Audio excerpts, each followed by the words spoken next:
Two elegant women are riding in an elevator of a luxurious high-rise when a stunning young woman steps in, radiating the scent of an expensive perfume. She smirks at the older woman and says, "Romance by Ralph Lauren, $180 a bottle." Moments later, another glamorous young woman enters, tosses her hair, and declares, "Chanel number 5, $220. The elevator reaches the third floor, and as the older woman steps out, she glances back at them, lets out a loud fart, and proudly announces, "Heinz baked beans, $1.50. An elderly couple decides to try Viagra for the first time. That night, the sparks fly, and they have an incredible time together. The next morning, as they sit at the table, the wife asks, "Would you like some bacon and eggs? Toast? Maybe some coffee?" He shakes his head. "Nah, I'm not hungry. Must be the Viagra. It's completely killed my appetite." At lunch, she asks again, "How about some soup, a sandwich, or a muffin?" He declines. "Nope, still not hungry. That little pill really does a number on my appetite." By dinner, she tries one more time. "How about a steak, maybe some pie or a rotisserie chicken?" Once again he says, "No thanks, must be the Viagra." His wife sighs, "Well, in that case, can you let me up? I'm starving." A woman goes to buy a parrot and notices the prices. $300, $200, and just $15. Curious, she asks why the last one is so cheap. The shopkeeper chuckles. "That one used to live in a room of the Lady of Night." Amused, she buys it. When she brings the parrot home, it immediately says, "Well, I'll be a brand new place." She laughs it off. Later, when her daughters come home, the parrot chirps, "Well, look at that, new faces in the house." The girls burst into laughter. But when the dad walks in, the parrot freezes, then blurts out, "Well, I'll be Pete, long time no see." A guy fell asleep on the beach for hours and ended up with a brutal sunburn, especially on his upper legs. In agony, he rushes to the hospital, where doctors immediately admit him, diagnosing him with second-degree burns. Seeing his skin already blistering, the doctor prescribes IV fluids, electrolytes, painkillers, and a pill every 4 hours. Confused, the nurse asks, "Doctor, what's the for?" The doctor smiles and says, "Oh, it won't help the burns, but it'll keep the sheets off his legs." A Polish man had married a Canadian girl after he had been in Canada for a year or so, and although his English was far from perfect, the couple got on well. One day, though, he rushed into a lawyer's office and asked if he could arrange for a divorce for him. Very quick. The lawyer explained that the speed of getting a divorce would depend on the circumstances and asked these questions. Lawyer: "Have you any grounds?"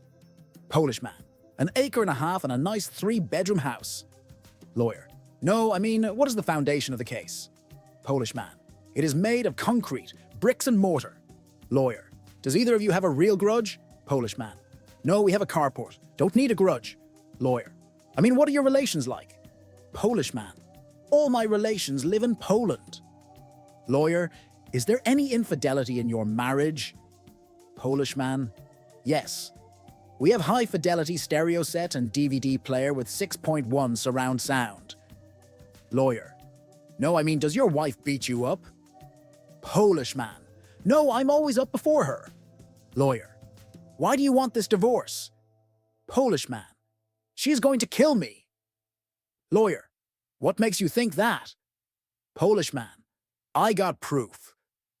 Lawyer: "What kind of proof?" Polish man: "She going to poison me. She buy bottle at drugstore and I read label. It say, Polish remover." A dude-up city biker walks into a seedy tavern in the outback of Western Australia. He sits at the bar and notices a grizzled old biker with his arms folded, staring blankly at a full bowl of chili. After 15 minutes of just sitting there staring at it, the newbie rider bravely asks the old biker, "If you ain't gonna eat that, mind if I do?" The old veteran of 1,000 rides slowly turns his head toward the young pup and says, "Nah, you go ahead." Eagerly, the guy wearing the shiny new leather fashions reaches over and slides the bowl into his place and starts spooning it in with delight. He gets nearly down to the bottom of the bowl and notices a dead mouse in the chili. The sight was very shocking, and he immediately barfed up the chili back into the bowl. The old biker quietly says, "Yep, that's as far as I got too." The manager of a women's boutique decided it was time to have a serious talk with one of her sales clerks. "Janet, your sales numbers are the lowest in the store. If things don't improve soon, I'm afraid we'll have to let you go." Janet sighed. "I understand, ma'am. Do you have any tips on how I can do better?" The manager nodded. "There's an old trick I've used. It might sound silly, but it works. Flip through a dictionary until you find a word that feels powerful to you. Memorize it and work it into your conversations with customers. You'll be amazed at the results." Janet took the advice, and by the end of the month, her sales had skyrocketed. The manager called her in again. "Janet, I'm impressed. Did you try my trick?" "I did," Janet said proudly. "It took me the whole weekend to find just the right word, but I did fantastic." "Fantastic is a great choice," the manager said. "How have you been using it?" "Well," Janet began, "my first customer on Monday told me her daughter just got into the most prestigious prep school in town. I said, 'Fantastic.' She went on about how her kid is a straight-A student and the most popular girl in school. I said fantastic again, and she dropped $450 on clothes. My next customer," she continued, "was planning the spring ball at the country club and needed a dress. I said fantastic. Then she told me she had the best figure on the committee and her husband made the most money. I said fantastic, and she bought a designer gown and half the store." The manager beamed. "That's brilliant, Janet. Just out of curiosity, what did you used to say before you found your power word?" Janet smiled and shrugged.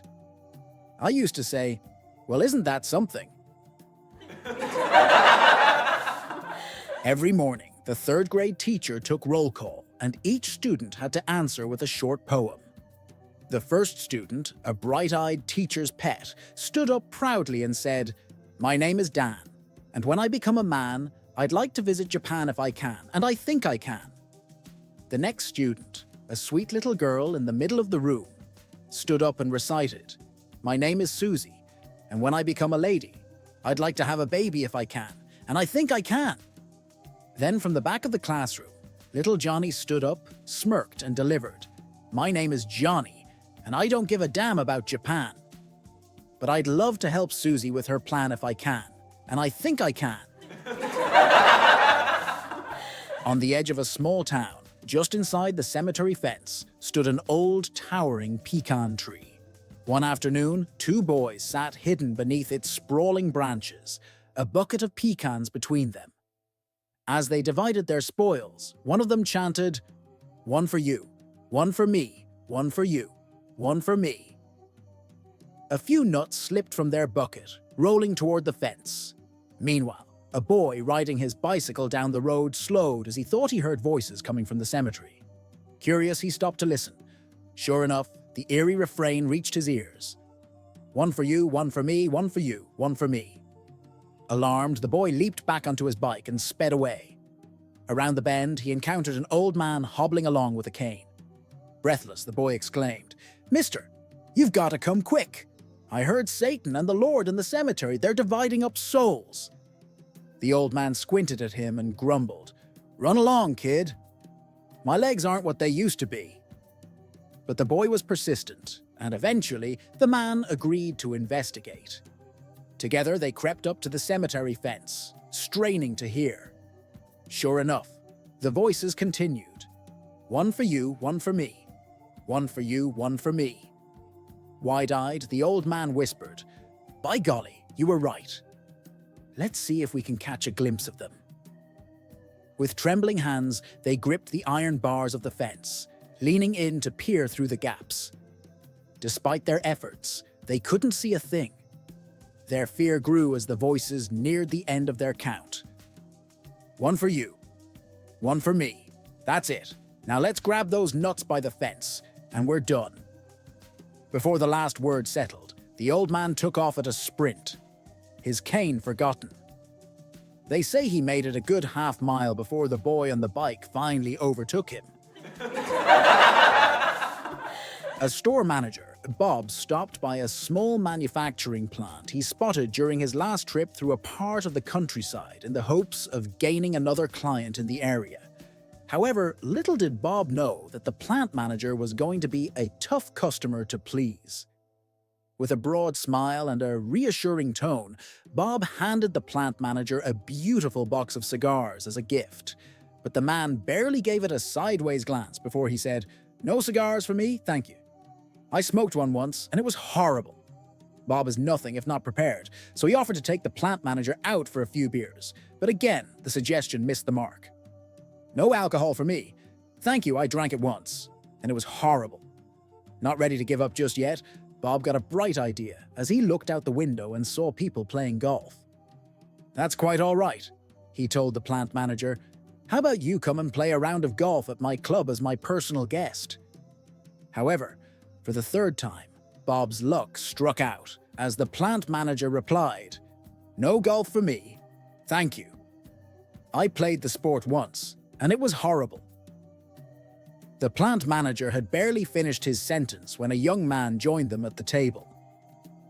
"Let me introduce my son, Jason," the plant manager said.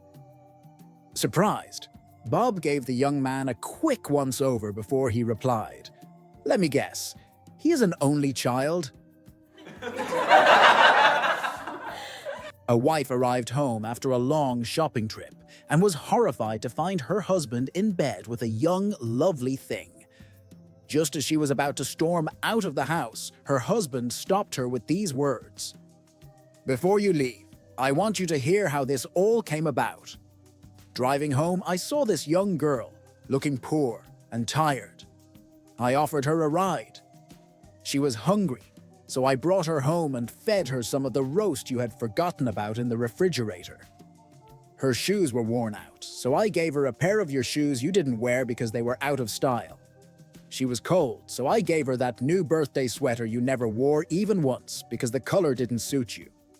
Her slacks were worn out, so I gave her a pair of yours that you don't fit into anymore." Then, as she was about to leave the house, she paused and asked, "Is there anything else that your wife doesn't use anymore?" And so here we are. She came to me on her hands. Wife had delivered twins. 4 guys have been going to the same golf trip to St. Andrews for many years. 2 days before the group is to leave, Jack's wife puts her foot down and tells him he isn't going. Jack's mates are very upset that he can't go, but what can they do? 2 days later, the 3 get to St. Andrews, only to find Jack sitting at the bar with 4 drinks set up. "Wow, Jack, how long have you been here? And how did you talk your missus into letting you go?" "Well, I've been here since last night. Yesterday evening, I was sitting in my living room chair, and my wife came up behind me and put her hands over my eyes and asked, 'Guess who?' I pulled her hands off, and there she was, wearing a nightie. She took my hand and pulled me into our bedroom. The room had candles and rose petals all over while she's been reading 50 Shades of Grey. On the bed, she had handcuffs and ropes. She told me to tie her up and cuff her to the bed, so I did. And then she said, 'Do whatever you want.' So here I am." One sunny day, 2 men were sitting in a pub drinking pints of lager when one turned to the other and said, "You see that man over there? He looks just like me. I think I'm going to go over there and talk to him." So he went over to the man and tapped him on the shoulder. "Excuse me, sir," he started, "but I noticed you look just like me." The second man turned around and said, "Yeah, I noticed the same thing. Where are you from? I'm from Brisbane, the man said, stunned. The second man said, Me too. What street do you live on? McCarthy Street. The second man replied, Me too. What number is it? The first man said, 162. The second man replied in shock, Me too. What are your parents' names? Bruce and Shannon. The second man was awestruck and said, Mine too. This is unbelievable. So they bought another round and continued talking as the bartenders changed shifts. The new bartender came in, walked up to his colleague and asked, What's new today? Oh, not much. The Murphy twins are drunk again. One day, a horse trader, a foreigner, came to the court of Krishnadeva and told him he had some fine horses for sale. The emperor offered to buy them. The man took an advance of 5,000 gold coins and, promising to return with the horses in 2 days, went away. That evening, Krishnadeva saw Raman writing on a sheet of paper. What are you writing? He asked. I'm making a list of the greatest fools in the empire, said Raman. The emperor was astonished to see his own name on the top of the list. What is the meaning of this? He demanded. You think I am a fool? Any man who would give 5,000 gold coins to a stranger and expect him to return is a fool, replied Raman. Oh, so that's what is troubling you, said the emperor. You think the man won't return? What if he does? In that case, said Raman with a twinkle in his eye, I'll scratch out your name and put his there. A man goes to visit his 85-year-old grandpa in the hospital. How are you, Grandpa? He asks. Feeling fine, says the old man. What's the food like? Terrific, wonderful menus. And the nursing? Just couldn't be better. The young nurses really take care of you. What about sleeping? Do you sleep okay? No problem at all. 9 hours solid every night. At 10 o'clock, they bring me a cup of hot chocolate and a tablet. And that's it. I go out like a light. The grandson is puzzled and a little alarmed by this, so he rushes off to question the nurse in charge. What are you people doing? He says. I am told you are giving an 85-year-old pills on a daily basis. Surely that can't be true? Oh yes, replied the nurse. Every night at 10 o'clock, we give him a cup of hot chocolate and 1 tablet. It works wonderfully well. The chocolate makes him sleep. And the tablet stops him from rolling out of bed. They were stuck behind a really slow group of golfers. The economist fumed, What's with those guys? We must have been waiting for 15 minutes. The doctor chimed in, I don't know, but I've never seen such inept golf. The priest said, Here comes the greenskeeper. Let's have a word with him. He said, Hello, George. What's wrong with that group ahead of us? They're rather slow, aren't they? The greenskeeper replied, Oh yes, that's a group of blind firemen. They lost their sight saving our clubhouse from a fire last year, so we always let them play for free anytime. The group fell silent for a moment. The priest said, That's so sad. I think I will say a special prayer for them tonight. The doctor said, Good idea. I'm going to contact my ophthalmologist colleague and see if there's anything she can do for them. The economist said, Why can't they play at night? A Chinese walks into a bar in Hollywood late one night and he saw Steven Spielberg. As he was a great fan of his movies, he rushes over to him and asks for his autograph. Instead, Spielberg gives him a slap and says, You Chinese people bombed our Pearl Harbor. Get outta here. The astonished Chinese man replied, It was not the Chinese who bombed your Pearl Harbor. It was the Japanese. Chinese, Japanese, Taiwanese, you're all the same, replied Spielberg. In return, the Chinese give Spielberg a slap and say, You sank the Titanic. My forefathers were on that ship. Shocked, Spielberg replies, It was the iceberg that sank the ship, not me. The Chinese replies, Iceberg, Spielberg, Carlsberg, you're all the same. A beggar was given a piece of bread, but nothing to put on it. Hoping to get something to go with his bread, he went to a nearby inn and asked for a handout. The innkeeper turned him away with nothing, but the beggar sneaked into the kitchen where he saw a large pot of soup cooking over the fire. He held his piece of bread over the steaming pot, hoping to thus capture a bit of flavor from the good-smelling vapor. Suddenly, the innkeeper seized him by the arm and accused him of stealing soup. "I took no soup," said the beggar. "I was only smelling the vapor." "Then you must pay for the smell," answered the innkeeper. The poor beggar had no money, so the angry innkeeper dragged him before the Qadi. Now Nasruddin Hoja was at that time serving as Qadi, and he heard the innkeeper's complaint and the beggar's explanation. "So you demand payment for the smell of your soup," summarized the Hoja after the hearing. "Yes," insisted the innkeeper. "Then I myself will pay you," said the Hoja, "and I will pay for the smell of your soup with the sound of money."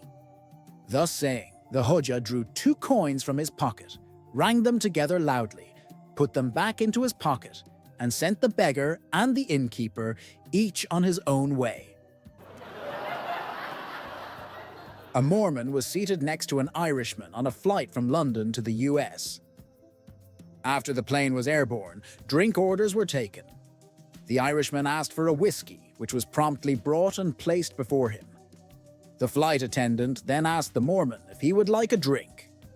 He replied in disgust, "I'd rather be savagely raped by a dozen whores than let liquor touch my lips." The Irishman then handed his drink back to the attendant and said, "Me too, I didn't know we had a choice." Larry, a local football star, is jogging down the street when he sees a building on fire. A lady is standing on a 3rd-story ledge, holding her pet cat in her arms. "Hey, lady!" yells Larry. "Throw me the cat." "No," she cries. "It's too far. I play football. I can catch him." The smoke is pouring from the windows. Finally, the woman waves to Larry, kisses her cat goodbye, and tosses it down to the street. Larry keeps his eye on the cat as it comes hurtling down toward him. The feline bounces off an awning, and Larry runs into the street to catch it. He jumps 6 feet into the air and makes a spectacular one-handed catch. The crowd that has gathered to watch the fire breaks into cheers. Larry does a little dance, lifts the cat above his head, wiggles his knees back and forth, then spikes the cat into the pavement. A mechanic, an engineer, and a computer scientist are traveling together in a car when the motor suddenly fails. The mechanic and engineer each try various techniques to restart the car. "Pump the accelerator a couple of times," says the mechanic. "No," replies the engineer. "Turn the ignition key without touching the pedal." The car refuses to start. After the failure of several more attempts, the computer scientist confidently announced his solution. "Let's all get out of the car, then get back in." A Virginia state trooper pulled a car over on I-64, about 2 miles south of the Virginia/West Virginia state line. When the trooper asked the driver why he was speeding, the driver said he was a magician and juggler and was on his way to Beckley, WV to do a show at the Shrine Circus. He didn't want to be late. The trooper told the driver he was fascinated by juggling and said if the driver would do a little juggling for him, then he wouldn't give him a ticket. He told the trooper he had sent his equipment ahead and didn't have anything to juggle. The trooper said he had some flares in the trunk and asked if he could juggle them. The juggler said he could, so the trooper got 5 flares, lit them and handed them to him. While the man was juggling, a car pulled in behind the patrol car. A drunken good old boy from West Virginia got out, watched the performance, then went over to the patrol car, opened the rear door, and got in. The trooper observed him and went over to the patrol car, opened the door, and asked the drunk what he thought he was doing. The drunk replied, "You might as well take my A to jail, 'cause there ain't no way I can pass that test." A son took his old father to a restaurant for an evening dinner. Father, being very old and weak while eating, dropped food on his shirt and trousers. Other diners watched him in disgust while his son was calm. After he finished eating, His son, who was not at all embarrassed, quietly took him to the washroom, wiped the food particles, removed the stains, combed his hair, and fitted his spectacles firmly. When they came out, the entire restaurant was watching them in dead silence, not able to grasp how someone could embarrass themselves publicly like that. The son settled the bill and started walking out with his father. At that time, an old man amongst the diners called out to the son and asked him, "Don't you think you have left something behind?" The son replied, "No, sir, I haven't." The old man retorted, "Yes, you have. You left a lesson for every son and hope for every father." The restaurant went silent. Ray and Bob, two government maintenance guys, were standing at the base of a flagpole looking up. A woman walked by and asked what they were doing. "We're supposed to find the height of the flagpole," said Bob, "but we don't have a ladder." The woman said, "Hand me that wrench out of your toolbox." She loosened a few bolts, then laid the pole down. She then took a tape measure from their toolbox, took a measurement and announced 18 feet 6 inches, and walked away. Ray shook his head and laughed. "Well, ain't that just like a Miss Know-It-All woman?" He said, "We need the height and she gives us the length." Ray and Bob are still working for the government. In a small Italian town hundreds of years ago, a small business owner owed a large sum of money to a loan shark. The loan shark was a very old, unattractive-looking guy that just so happened to fancy the business owner's daughter. He decided to offer the businessman a deal that would completely wipe out the debt he owed him. However, the catch was that we would only wipe out the debt if he could marry the businessman's daughter. Needless to say, this proposal was met with a look of disgust. The loan shark said that he would place 2 pebbles into a bag, one white and one black. The daughter would then have to reach into the bag and pick out a pebble. If it was black, the debt would be wiped, but the loan shark would then marry her. If it was white, the debt would also be wiped, but the daughter wouldn't have to marry the loan shark. Standing on a pebble-strewn path in the businessman's garden, the loan shark bent over and picked up 2 pebbles. Whilst he was picking them up, the daughter noticed that he'd picked up 2 black pebbles and placed them both into the bag. He then asked the daughter to reach into the bag and pick one. The daughter naturally had 3 choices as to what she could have done. Refuse to pick a pebble from the bag. Take both pebbles out of the bag and expose the loan shark for cheating. Pick a pebble from the bag fully, well knowing it was black, and sacrifice herself for her father's freedom. She drew out a pebble from the bag, and before looking at it, accidentally dropped it into the midst of the other pebbles. She said to the loan shark, "Oh, how clumsy of me." "Never mind, if you look into the bag for the one that is left, you will be able to tell which pebble I picked." The pebble left in the bag is obviously black, and seeing as the loan shark didn't want to be exposed, he had to play along as if the pebble the daughter dropped was white and clear her father's debt. Morale: it's always possible to overcome a tough situation through out-of-the-box thinking and not give in to the only options you think you have to pick from. Jerry is the manager of a restaurant. He is always in a good mood. When someone would ask him how he was doing, he would always reply, "If I were any better, I would be twins." Many of the waiters at his restaurant quit their jobs when he changed jobs so they could follow him around from restaurant to restaurant. Why? Because Jerry was a natural motivator. If an employee was having a bad day, Jerry was always there, telling him how to look on the positive side of the situation. Seeing this style really made me curious, so one day I went up to Jerry and asked him, "I don't get it. No one can be a positive person all of the time." "How do you do it?" Jerry replied, "Each morning I wake up and say to myself, I have 2 choices today. I can choose to be in a good mood, or I can choose to be in a bad mood. I always choose to be in a good mood. Each time something bad happens, I can choose to be victim, or I can choose to learn from it. I always choose to learn from it. Every time someone comes to me complaining, I can choose to accept their complaining. Or I can point out the positive side of life. I always choose the positive side of life. But it's not always that easy. I protested. Yes, it is, Jerry said. Life is all about choices. When you cut away all the junk, every situation is a choice. You choose how you react to situations. You choose how people will affect your mood. You choose to be in a good mood or bad mood.